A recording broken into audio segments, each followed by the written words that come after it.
অভিনেতা সোহমের রোড শোকে ঘিরে চরম বিশৃঙ্খলা।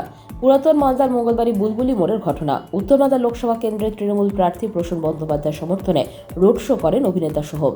সেখানে উপস্থিত ছিলেন জেলা তৃণমূলের শীর্ষ নেতৃত্ব। আর সেখানেই শুরু হয় তুমুল বিশৃঙ্খলা। ধাক্কাধাক্কিতে জড়িয়ে পড়ে তৃণমূল কর্মীরা।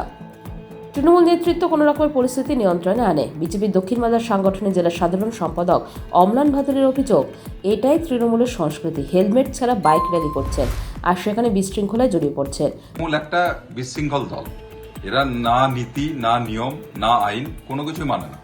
স্বাভাবিকভাবে র্যালি করছে, কারো মাথায় হেলমেট নেই, বিশৃঙ্খল ভাবে বাইক চালিয়ে যাচ্ছে। সাধারণ মানুষ যে কোনো সময় দুর্ঘটনা করতে পারে, কিন্তু পুলিশও চুপ করে আছে।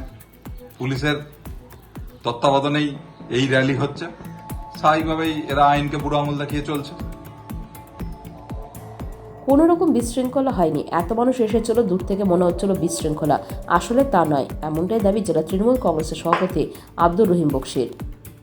বিশৃঙ্খলা দেখা গেল কার্তিক ঘোষের সঙ্গে অন্যান্য কর্মীদের, আপনার না, কোনো বিশৃঙ্খলা ছিল না। যেহেতু প্রচুর মানুষ সমর্থন করার জন্য এগিয়ে এসেছিলেন, দূর থেকে দেখে মনে হচ্ছিল, কিন্তু কোনো বিশৃঙ্খলা ছিল না। আমাদের প্রচুর সমর্থক সেখানে হাজির হয়েছিলেন।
Bureau news, Bangla Times.